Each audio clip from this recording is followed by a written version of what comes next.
Great. Well, thank you very much for having me. My name's like Kevin Braafladt, as you said, and so I'm the command historian for Army Sustainment Command, and we also serve as the Rock Island Arsenal historians. And so we kind of have a wide footprint there. And I don't know if you can see it on the camera too, but if you go to Army Sustainment Command website, we have these. They're free.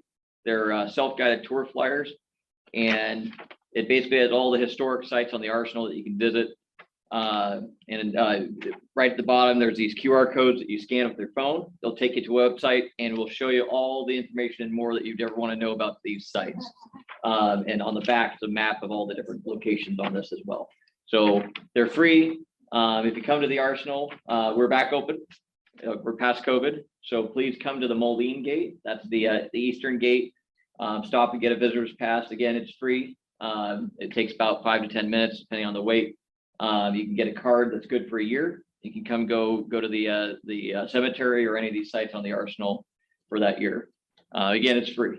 It's all a government resource. So, with that said, today I'm going to cover the burial sites on the arsenal and kind of its history, as well as some resources that we use, because, you know, well, I'll say that we're great historians. We don't know all 35,000 people that are buried in the National Cemetery, or 1,960 Confederates that are buried in the Confederate Cemetery. So whenever we get a request, we do have to go in and dig into these requests to try to see what we can find. Sometimes we're luckier than others. So which is, I'm sure, the same thing that all of you have to deal with and do in your own genealogy and helping other people as well. So with that said, there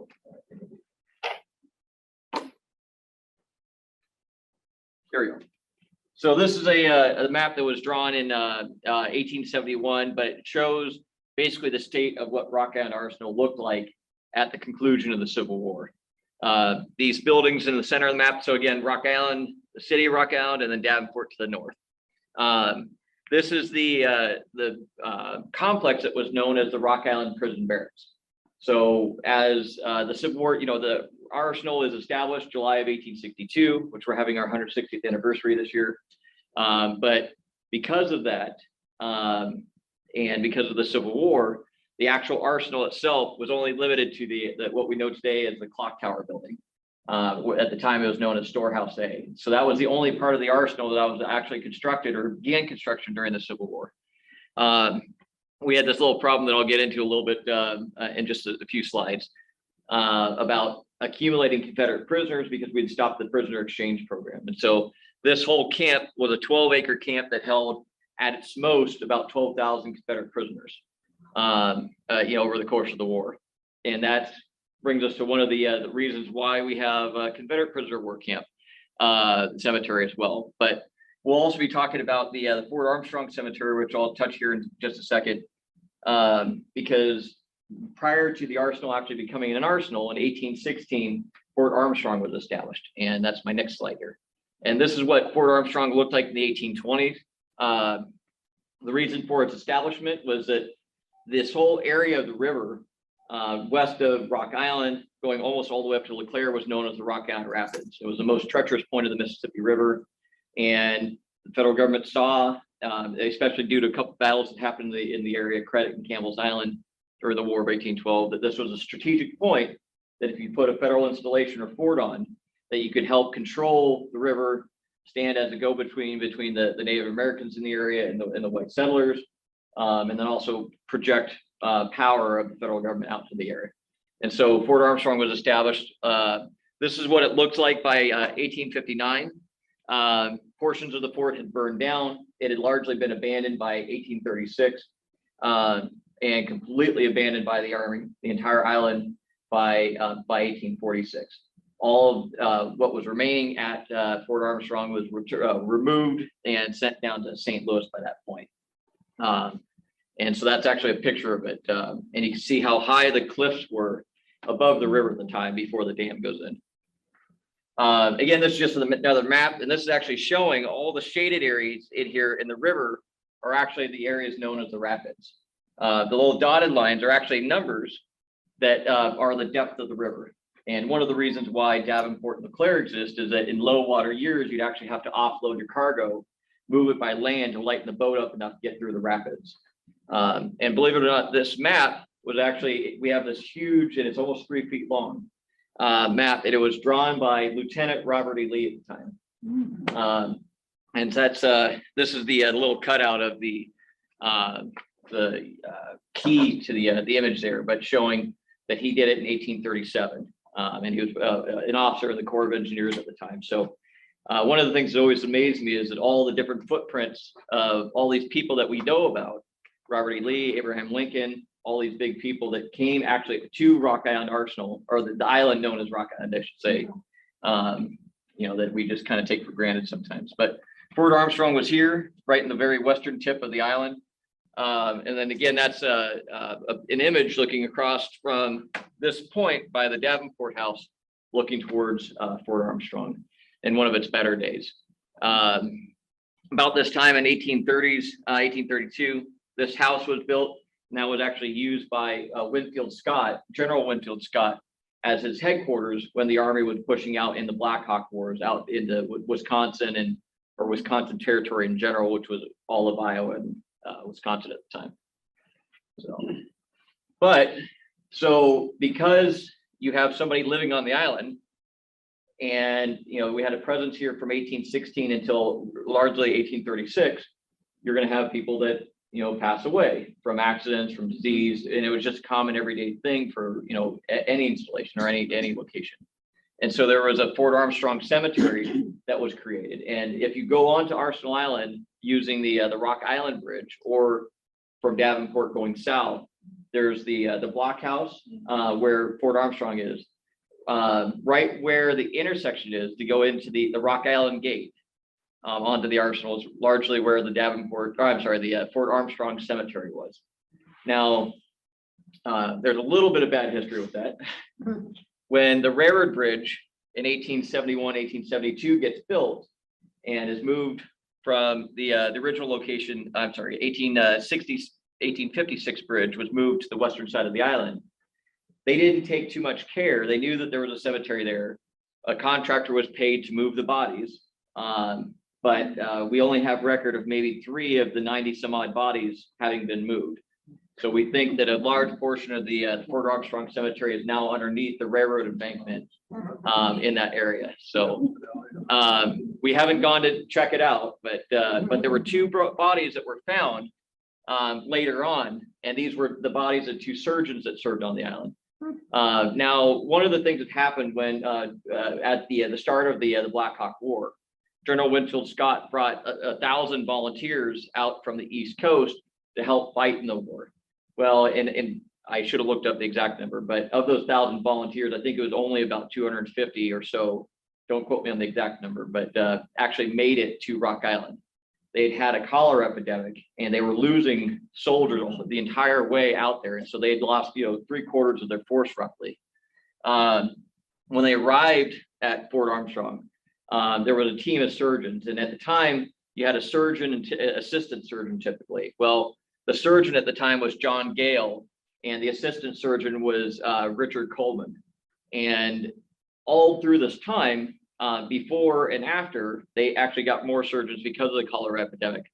The surgeons were keeping it incredibly accurate, detailed copies, detailed reporting of the weather at Fort Armstrong. And also, you know, we have a lot of really good records about the health of the soldiers at the time, and some of the best or the oldest weather records in the state of Illinois come out of Fort Armstrong here as well.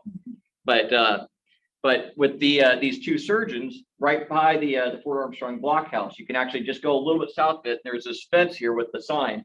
They were reburied in the location that they were found with honors in the 1960s after being, you know, positively identified, and then reburied there. But going to the genealogy side of things, this I actually found on Ancestry, but it's also available through the National Archives, that prior to the Civil War, when records still exist, when a soldier would be moved, it was called today PCS, or permanent change of station, from installation to installation, that there would be a paper trail following them.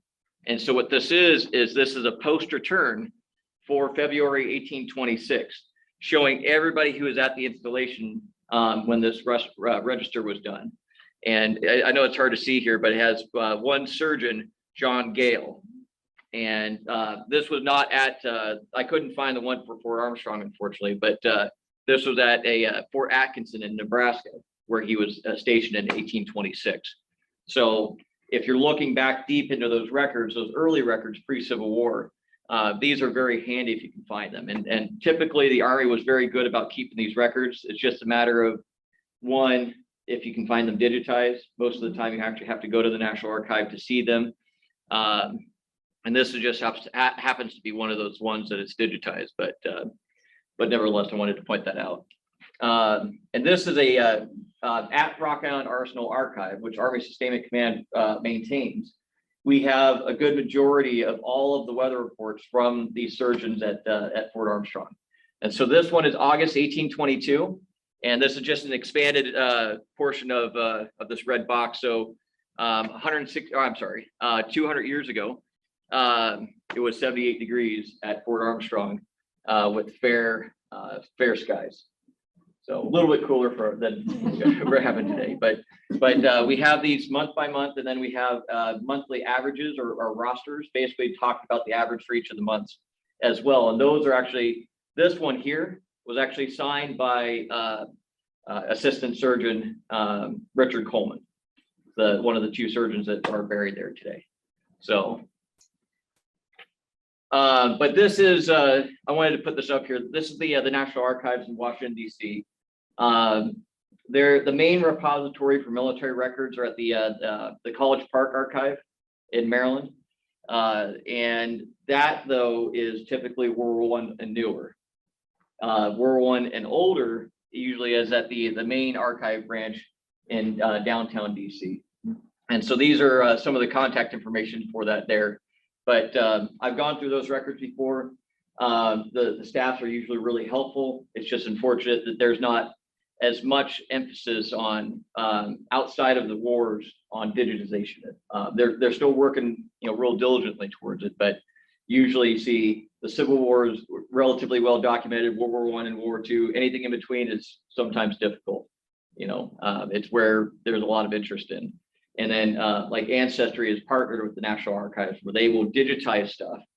And Ancestry has exclusive rights to the digital copy for 5 years. And then once that's done, it rolls over to the National Archives to have digital copies. But if you go onto the National Archives website, it's incredible the amount of information they're having. And I think this has been going on 6-7 years. So these records are starting to become available through the National Archives for free without subscription. And by no way I'm endorsing Ancestry, or just one of the many tools that are out there.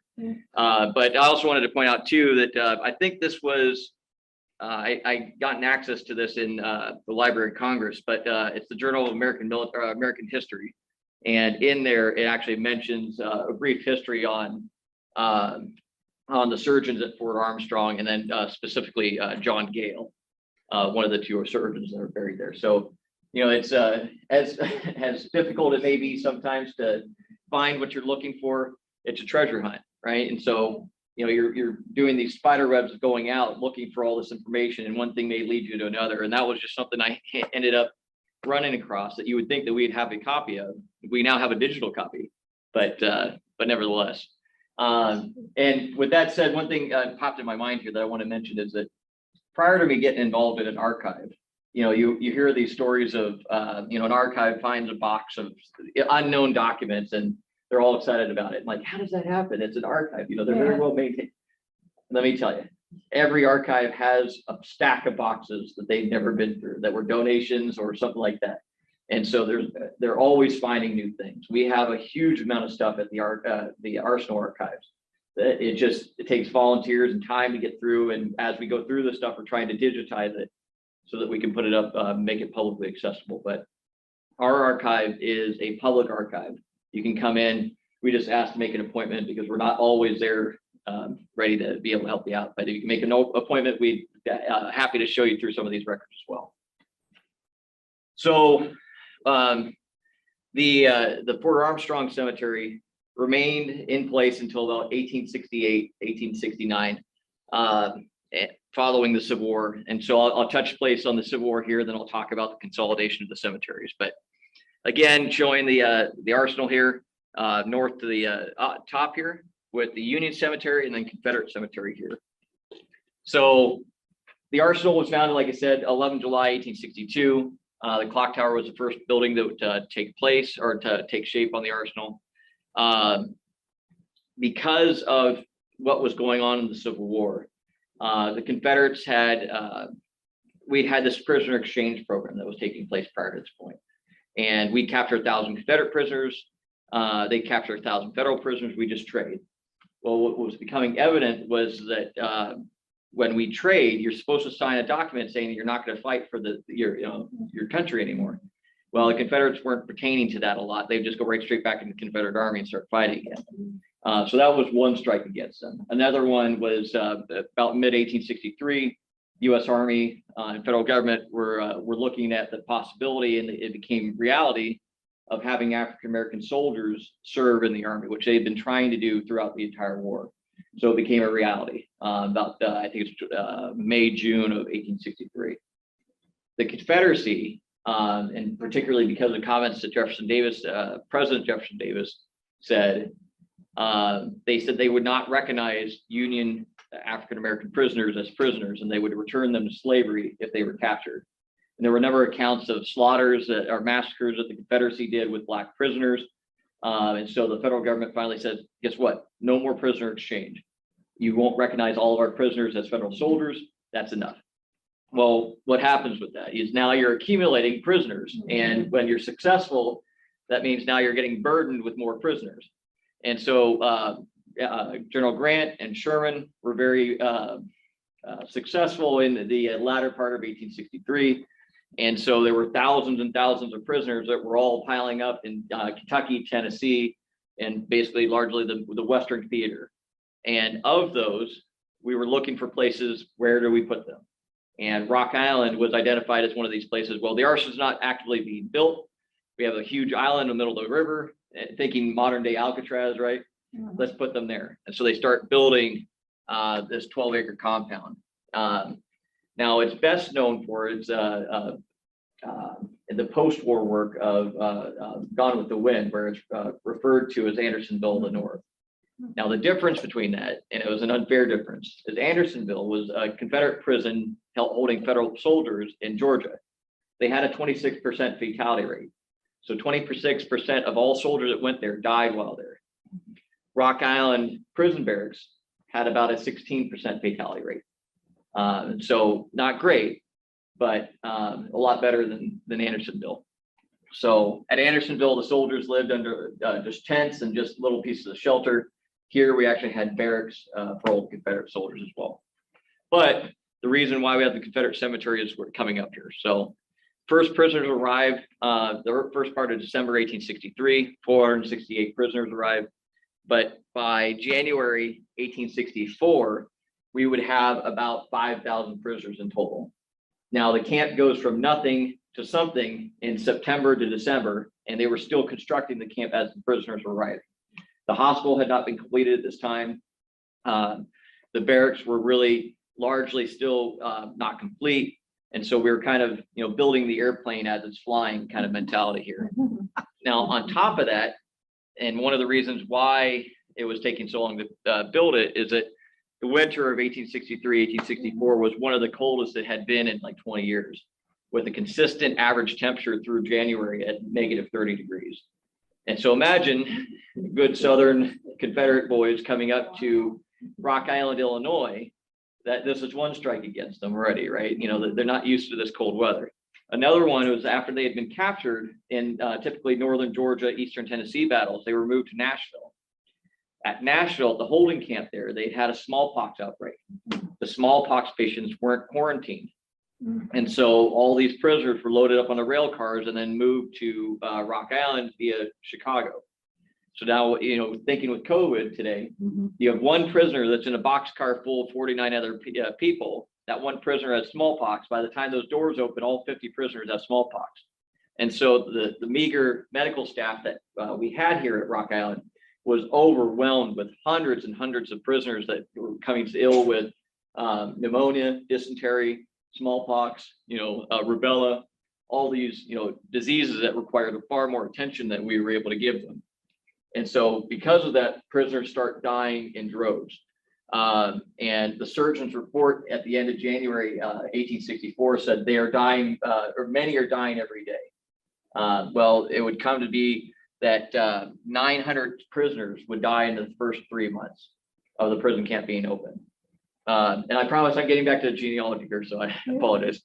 But the main surgeon that would come to the prison only gets there in February 1864. So about a month after, or 2 months after the first prisoners arrive. And so this is a lithograph of what the prison camp looks like. North is to the right. The city of Rock Island is in the background here. This box is the prison camp. And this is what the camp would look like when it was completed. There was a 500-bed hospital that was built.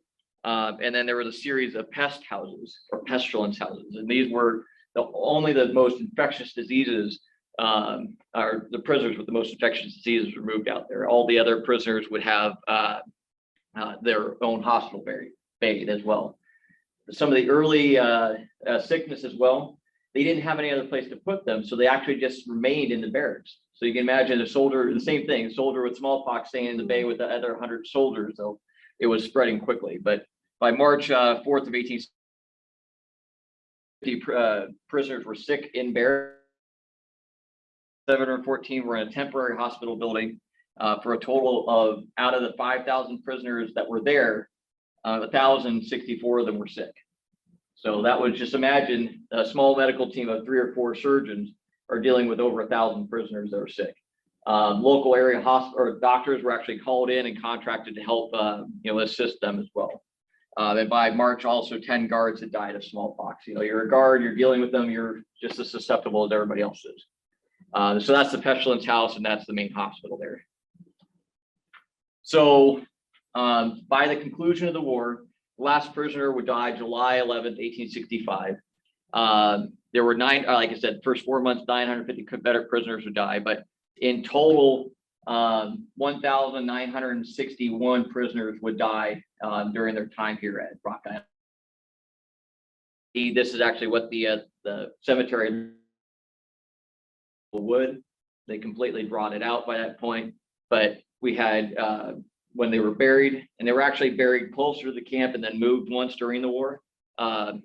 When they were reburied, all of their burial sites were very diligently mapped out, so we knew exactly where everybody was buried. And so by 1912, there was an effort in Congress, along with the Daughters of the Confederacy, to put permanent headstones in place. And so if you notice, and there's a story with this too, that the National Cemetery, the headstones are curved on top.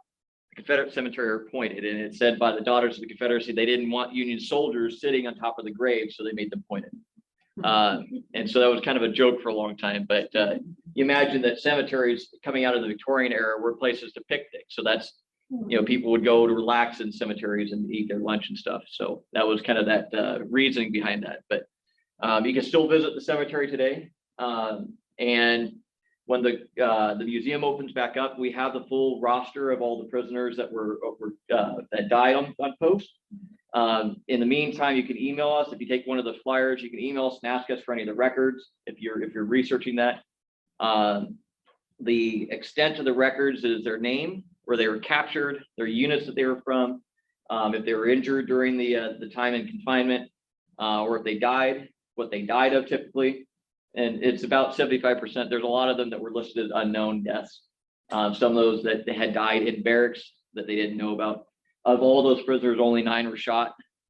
So during the war, part of the reason why the Gone with the Wind had picked this up was that the Rock Island Argus and the Davenport Democrat were sparring with each other about the war, and they chose the prison camp to be the center of their argument going back and forth. And so the Argus would write about how so many prisoners are dying, how they're getting shot every day. Well, the facts just don't go to prove that, unfortunately. But J.B. Danforth wanted to sell a lot of papers at the Argus, so try to mix up some good stories. So this going through genealogy, we actually had a request about the soldier. This is the 825th, and so they're in plots as they died. And so this was the 825th soldier to have died. He's plot 825. And this is Private George Folks, died 15 March 1864. As far as the records show, he was the second group of prisoners that arrived at the prison camp. So in the start of January 1864. So he was in the camp for about 2 months. He died about 3 months, suspected of dysentery. So again, it just shows you kind of what they're dealing with. But he just died just a few days short of his 19th birthday. But we were able to find a fairly good tintype of him. It's always nice to put a face with the name as you're researching, as you know. But one of the ways that you can research Civil War soldiers or individuals is the National Park Service actually has a website called the Civil War Soldiers and Sailors database. Now, the hard thing is if he's John Smith, there's like 30,000 John Smiths in there. And I think the database in total is about 4 million records in there. So you can go to this. Hopefully you have a unique last name, or you have a middle initial, or the unit that they served in, because that's all listed. And this is actually what his listing shows here. Confederacy, that he fought in companies K and B, that his rank was private, and that he served in the 3rd Regiment of Arkansas Cavalry. And so on the gravestone, you can see Company K, 3rd Arkansas Cavalry, Confederate States of America. And so, you can glean a little bit of information from that. And, as you know, you get a little bit of tidbit of information that can lead you to more and more. And then you go into ancestry and stuff like that. Now, the nice thing, too, is, again, in no way an endorsement, but find a grave. It's really handy to be able to go and find these pictures of the graves, but in there as well, sometimes relatives will obviously fill out the information behind that too. So you can sometimes get lucky to find another tidbit of information going on. This is the second one that we'd had a request for, is Sergeant Martin Sims. He was 474th prisoner to die, February 4th, 1864. He was one of the first prisoners here of the original 468 that arrived. He also died of suspected dysentery as well. Oh, I'm sorry. I copied that one over, but he was in the 4th Alabama Cavalry and so you can see over to the right. And sometimes too, the Confederacy had different rank structure where they will say 4th or 5th sergeants or 3rd lieutenants. And so sometimes it can be kind of confusing because it's not a rank structure that you recognize today. Anyway, so that's a little bit of that information. And we actually found this through contact with another family member, and then put 2 family members actually together per one request. So you never know what you may find sometimes. And like I was telling Catherine, that Library of Congress just dumped a huge amount of new information up on their website about Rock Island Prison Barracks as well. And so there was actually letters, some photographs that we had never seen before, that actually, to be honest, was not in their finding aid for Rock Island. So it was stuff that was new to us. So maybe it was recently donated, but anyway, so I found him in the National Park Service as well.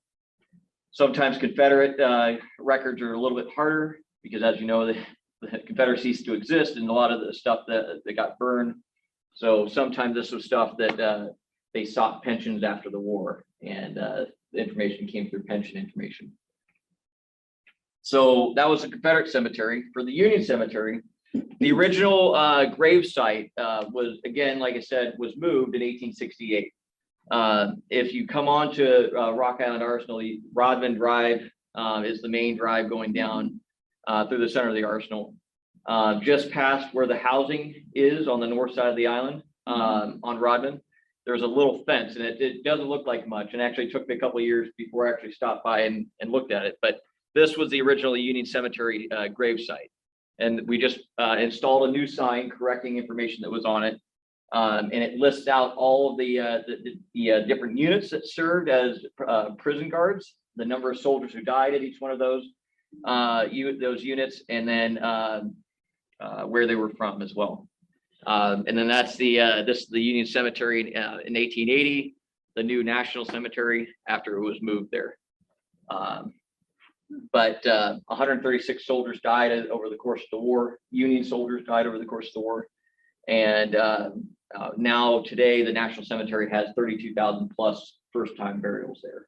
So it's grown over the years, obviously. But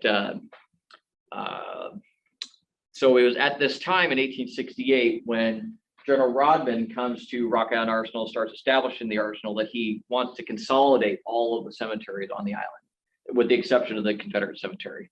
And there were movements at the same time to have the Confederate cemetery relocated down into a southern state.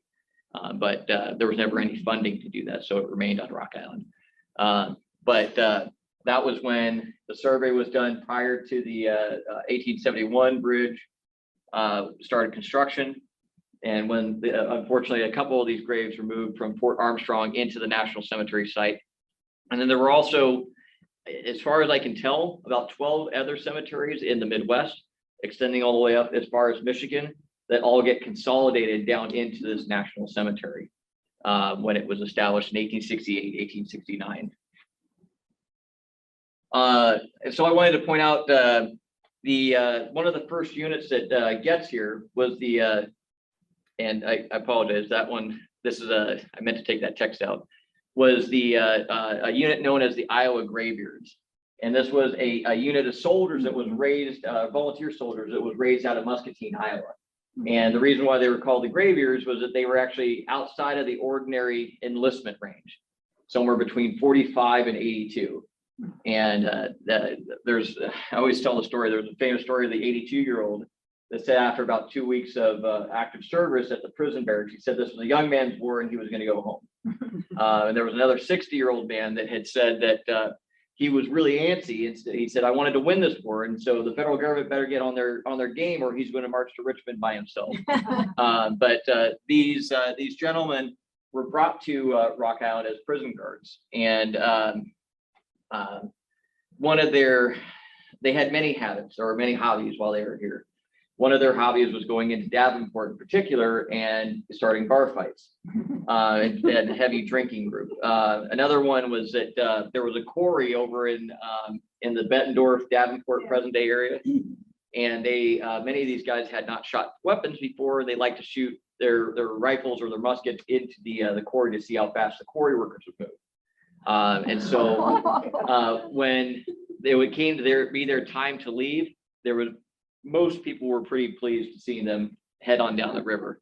But nevertheless, they lost, I think it was 12 in total Union guards here. Thomas Elder is one of them. And since he was an Iowa State volunteer, and this is one of the difficult times or things sometimes, that with the Civil War, most units were identified with the state. There were very few federal regiments to say, so that they had, like 1st U.S. Infantry, 1st U.S. Artillery, those are federal regiments. Anything that has a state name behind it, they were a state volunteer regiment. And so they were the 37th Iowa. And so this is the, out of the Iowa State Register of soldiers who died during the Civil War, this is Thomas Elder of the 37th Iowa. And he had died at the Garrison Hospital at Rock Island. And it's a dysentery that basically was a result of rubella. And that he was originally from Pennsylvania, but had enlisted with the 37th in Muscatine when the regiment was raised. So again, these are all just little tidbits or clues that help you on your search, but these registers are actually available through the state of Iowa. Really nice, clean copies as well. So not all states have that, but sometimes you can get pretty deep into some of these registers as well. Any questions so far? Where do you get that register? This one is actually online? Yeah, it's online, but it was available through a website. I think it was through University of Iowa, but it was an Iowa State Register of all soldiers who died from Iowa. So if you like, I can give you my card and I can get you the website address for it. So, The Garrison Hospital? yeah, so Garrison is basically like today, Rock Island Arsenal has the Garrison Command, and they're basically like the mayor for the island. And so when it says the Garrison Hospital, that means the main federal hospital on the island. And again, since the prisoners had their own hospital, Yeah. Garrison had their own hospital for Union soldiers, so you wouldn't mix those in the hospital. So it's just another name for, the command basically. But another unit that came following the Iowa Graveyards was a unit known as the 108th U.S. Colored Troops. And these were one of those new regiments that I mentioned. They were African-American units that had been raised either from free Black men or freed slaves. And they organized a regiment and actually came here. And this is actually a picture showing the stockade wall at the prison barracks, and these are actually 108 men outside of the Rock Island prison barracks here as well. Now, if you're researching something like this, we actually have the fortunate ability to have a lot of the records of 108 while they were here at Rock Island. One of the company commanders while they were here actually had a Rock Island City photographer come in and photograph every single one of his soldiers, and the photographs are named on the back. Now we have most of the digital versions of these. Yale and Stanford actually have some of the original photographs themselves, but for our purposes, just having the digital versions are great for us as well. So it adds, a face to the name. It adds information to who these soldiers were at this time, and obviously great for researchers too. But now, as the Union Cemetery is being prepared to be reinterred into the National Cemetery, there's a register of all the graves that are being reburied into the National Cemetery. And so this is actually a page out of that register.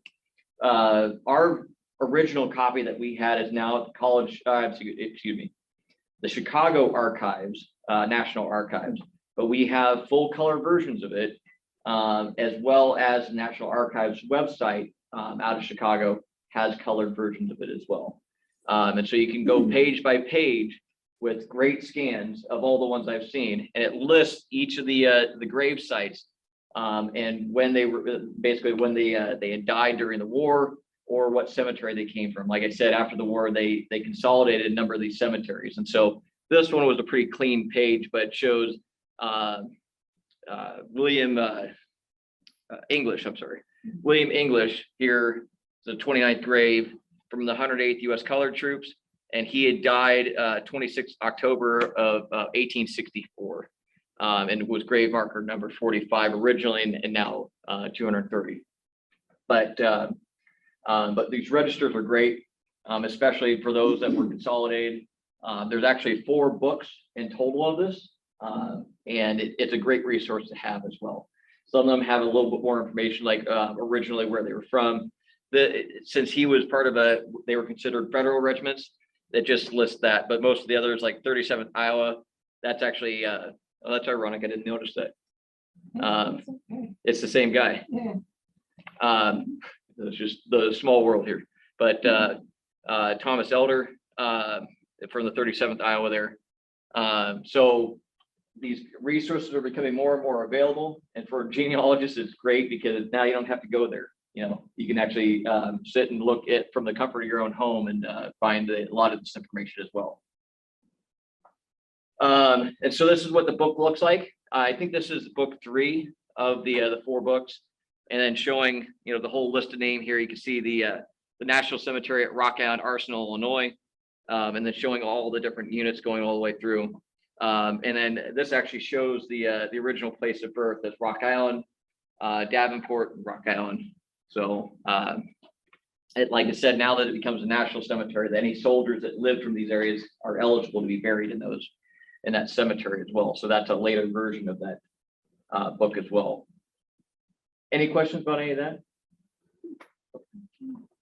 So as the National Cemetery starts forming, this is what it looks like.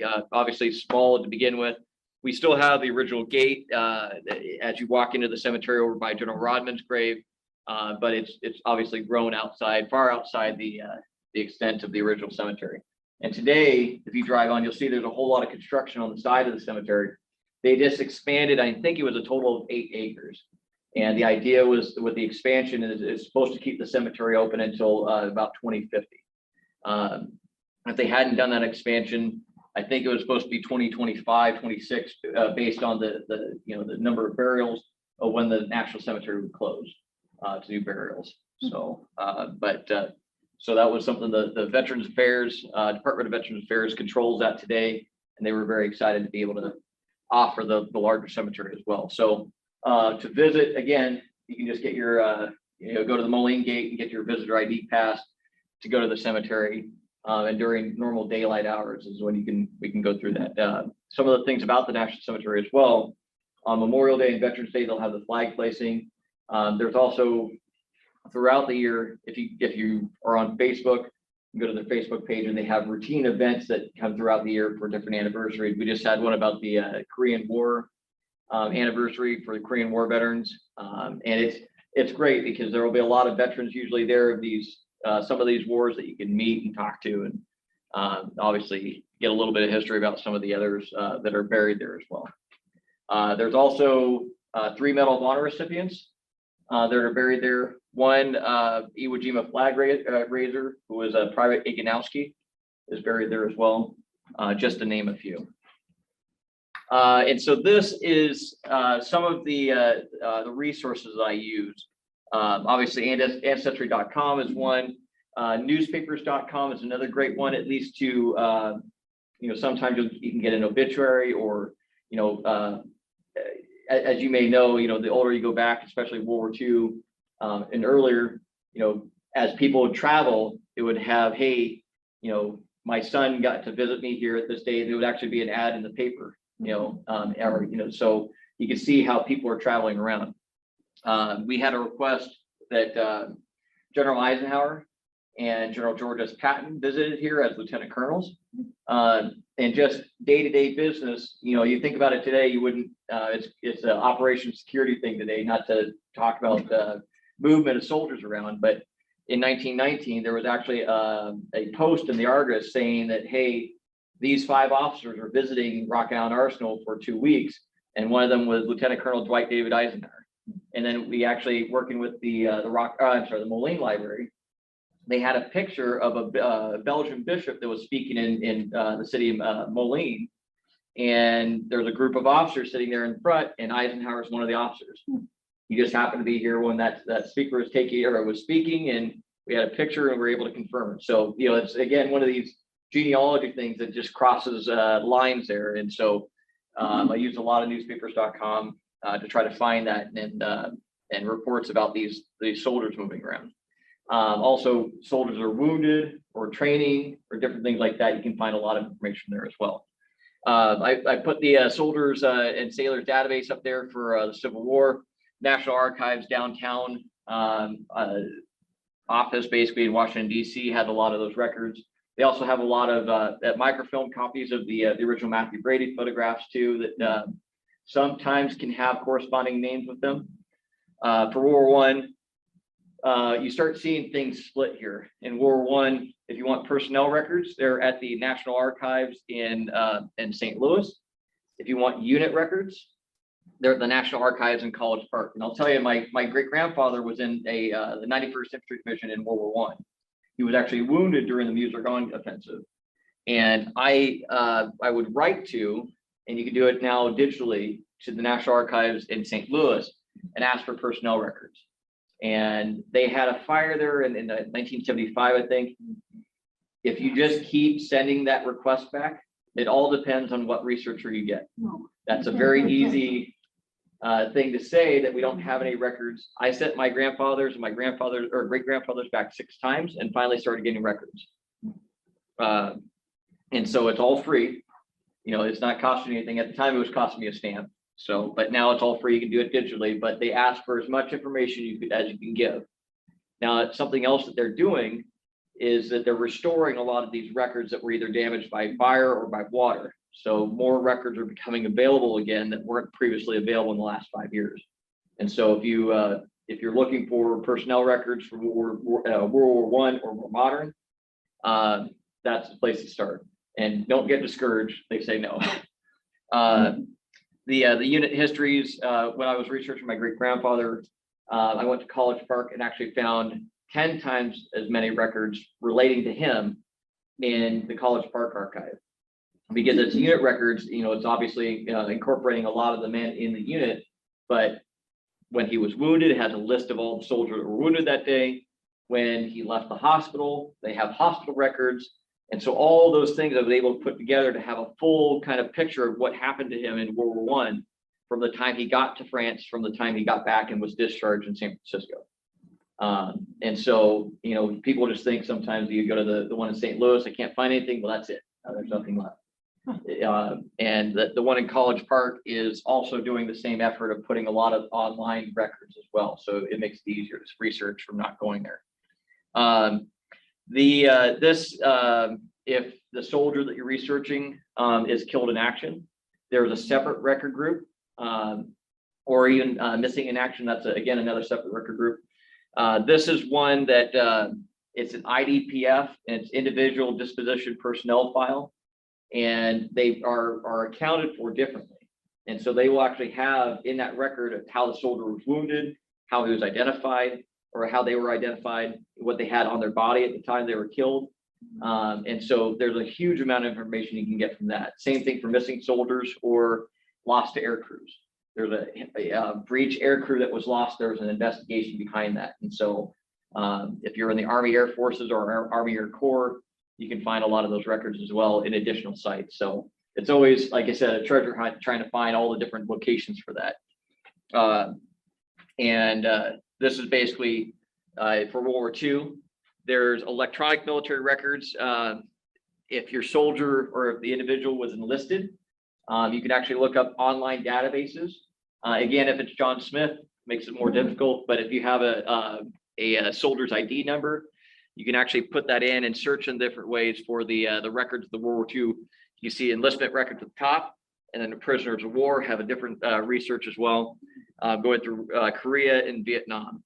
Now, typically, I think it's 50 years or 60 years. There's a Privacy Act that, you know, if you get into that window, you have to have some relationship to the individual you're researching, and you have to prove it in some way. There would be a close and next of kin in that sense.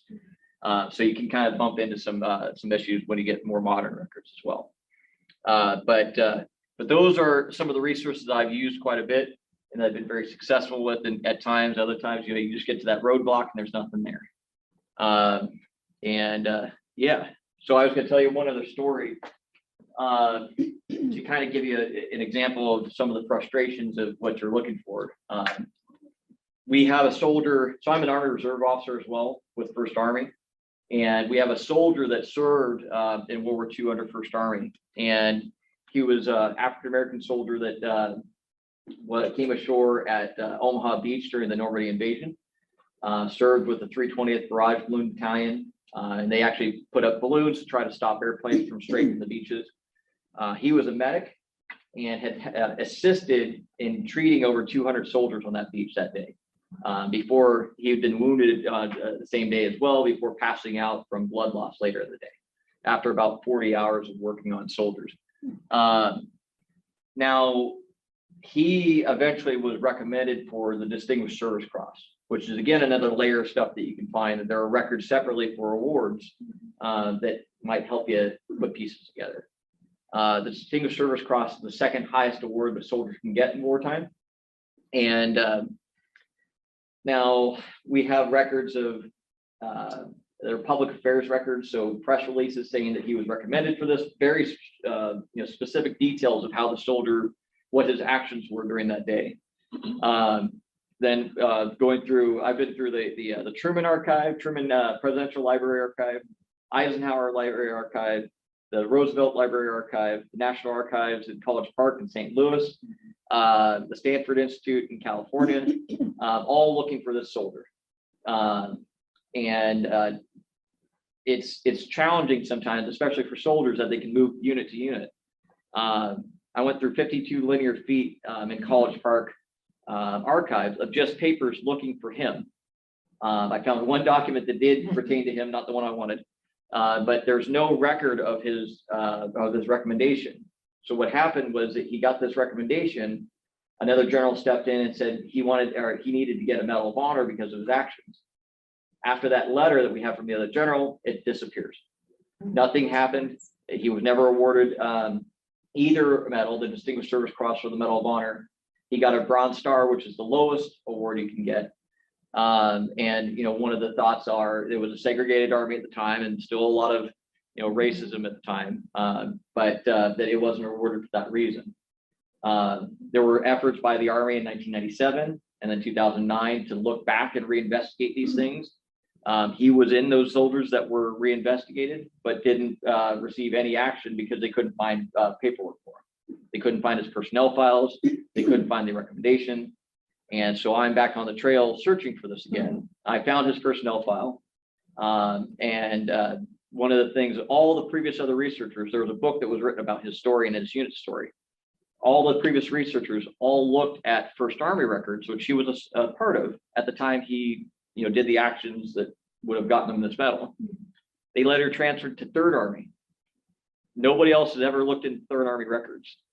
And so my next trip back to the College Park is to look at those records, and I'm hoping I find something. But I've spent the better part of a year, and other researchers, spent similar amounts of time looking into this. And it just, you get to a point that you find one record and leads you in another direction. You're just looking for little acorns, out in a big field sometimes. But it's frustrating, and I've been there, so it's one of those things that it's just part of the hunt. And when you find those documents or find something that's close to it, like you're holding gold. And I can't tell you, going through those 52 linear feet this last time, it's just, you're just sitting there for 3 days flipping through papers, and you see some cool stuff, but it's not the stuff you want. So with that said, do you guys have any questions or? I do. Yes, ma'am. Does College Park have unit records for Korean War? Yes, they do. It does. Yeah. And one of the things I'll recommend if you ever have to go to particularly College Park, most of the stuff is online now, where you actually have to get a reservation.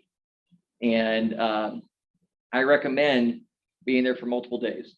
The first day you be there, or that you're there, it's just figuring out how the system works. So they will have for the unit records, for all the paperwork or textual records in the archive, there's one floor. You go there, you have to look through binders. A lot of times it's like I look through one binder to get to another binder to find a third binder.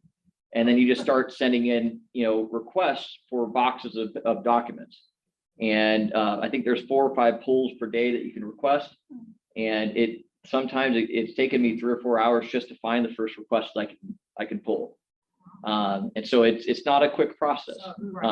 And the nice thing is they're digitizing some of these finding aids finally, so that you can go through and look at the record, look at the finding aid first.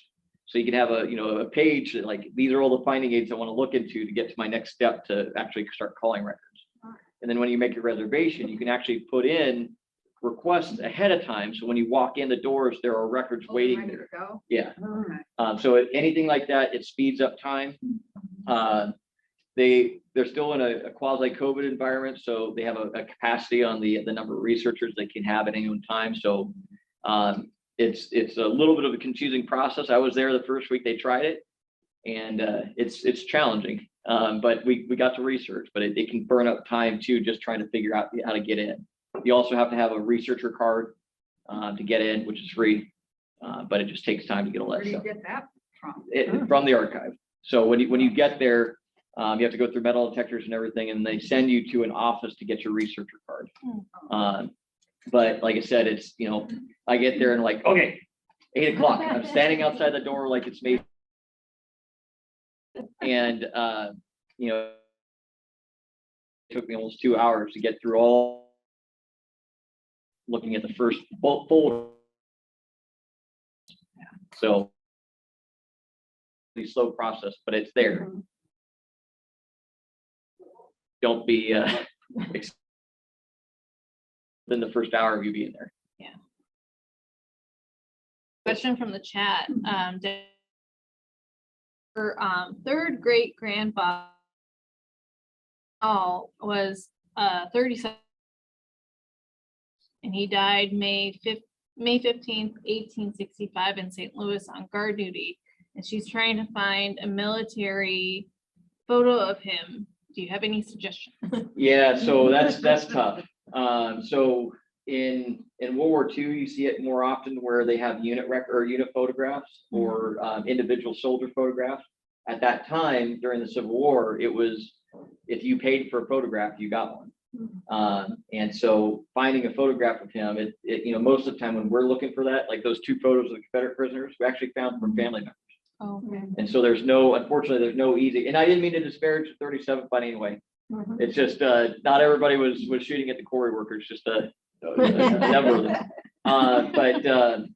But unfortunately, on things like that, it's just finding other researchers. There was no Army process to do that. The 108th, with all the soldiers' pictures, that was because an officer paid to have all those pictures taken. And so it wasn't just something everybody had done. And so it's frustrating to be able to find a picture in that sense. You just have to get lucky if you paid for it to begin with. Yeah. So yes, ma'am. Can I take a picture of that? Oh, please do. Yeah. And And if you like, I can give you my card too, and I can give you a copy of the deck as well. Okay, and then my other question was, okay, so all the modern graves, like my uncles and stuff, I can't remember, are they in order as they died in too? No. So the order, the more modern graves, it depends on where they're buried. If they're first-time burials, they're usually it depends on what section. Sorry, it's a complex. I've been through a number of it, or a large portion of the cemetery, but there will usually be date groups, but they're not 100%. So like a certain section is all buried in the 60s or roughly 70s, but there are also graves that like the wife passed away, or the spouse, I should say, passed away first, and they get the grave or the spot held for them. And so when the soldier comes, he may be 20 years later, or they may be 20 years later than the spouse. So they're out of sequence in that sense as far as dates are concerned. So it's not straightforward in that way, but you can do it online too. I think that the VA has, you can actually go and look up the soldier's name, and they will give you the specific area of the cemetery. At the cemetery as well, they have computers. I think there's one columbarium site out in the cemetery that has a computer in it that you can look them up, but in the main office area in the center of the cemetery, they have computers that you can look up the soldiers' information, and they will give you basically directions to what section of the cemetery that they're buried in. But it's just going through the cemetery as well is fascinating. Just walking through and seeing the different units and the dates, and that's where I know I've looked for a specific soldier in a portion of the cemetery, and none of the dates are even close to when that soldier was buried. So it's hard to say or pinpoint down as far as dates are concerned. I was going to say something else about that, but the older part of the cemetery is obviously closer in dates because they were all moved in that same area. Shoot, I lost the thought I was going to tell you about with that, but yeah, and the same thing like Arlington. Most national cemeteries are all national military cemeteries are all the same way. You can actually look up a computer at the main building, and then they can direct you to the section that they're buried in. And this doesn't pertain to Rock Island, but like I have a great uncle that died down in Vicksburg, but there's no grave, so I'm assuming it's a mass grave. He died on a hospital ship. Are they exhuming bodies, trying to figure out who they are? So not typically if they're mass graves. Some, if they're outside of a lot of times where the mass graves were, the cemetery would grow around it. And so they've become permanent cemeteries. Like Shiloh has, I think, 6 mass cemeteries for Confederates. Earlier war, they were a lot more like that. He wasn't on the Sultana, was he? His record just says he was in Vicksburg and he died on a hostile ship, and I can't remember what. Yeah. So with things like that, using Find a Grave, it usually will help narrow it down. He's not on there. Oh, it's not, okay. Well, it's tough because sometimes even when sold, like for the Confederate cemetery here, there were actually 1,967 prisoners that were buried there originally. 7 prisoners were removed after the war because families requested their bodies back. And so you go through the cemetery, you'll see holes in the headstones, and those were the graves that were moved. So it was not automatically the soldier would get buried in a national cemetery. Families could take their bodies back and have them buried in private plots, of which, private plots are usually not as well documented and find a grave. And so it's difficult in that sense. Having been killed or died in service, there should be federal records on that. And one of the areas you need to look at is that, so since he died in federal service, you can go into the pension records, which are those for Civil War would be at the downtown Washington, D.C. archives. You can go into the pension records files, and they should have listings for where he was buried. And if the body was moved, they should have listing for, such and such family requested body to be moved to their home state. He was single when he died. There wouldn't be a pension then, is there? It could be if there was a next of kin, like the parents could get the pension, or even cousins if they applied for it. But if that was unfortunately the end of that family, or the side of the family, there may not be. But just additional things to look for. And if you, I can give you my card too, and I can see if I can help too. I would try that Civil War soldiers and sailors system too. Sometimes it lists on there as well where they were killed or where they died. And if it gives you a state, sometimes it helps narrow it down. I know you said outside of Vicksburg, but just trying little things here and there. So unfortunately, at the time they didn't have like an IDPF, or final disposition records a lot of times. So it's unfortunate. But you know what you served in? Off the top of my head. Okay, well, From Iowa. yeah. Well, it's from Iowa too. Like that, I can give you that. Obviously, the copies that Iowa registered. That should help narrow it down because most of them, I think, that said where their final disposition was. Okay. So I don't think I looked at that. yeah. All right. So I have things from the archives, but was that where you sent it in? And yeah. Yeah. Well, I went there and got it. oh, okay. In Washington, D.C. Yeah. Was that pretty easy for you, or in that process? It was like you said, it took a while to figure it out. Yeah. But yes. Yeah. Well, so if you find out his regiment, there are other ways to kind of cross-reference that, where you can actually look up regimental records, and then through regimental records, sometimes you can find the hospital records that associate with that, where these guys went and were treated. I think the hospital is listed, so I need to go looking for that hospital record. Yes. Okay. Yeah, I would look for that, because usually from a hospital location, they were all buried into one cemetery.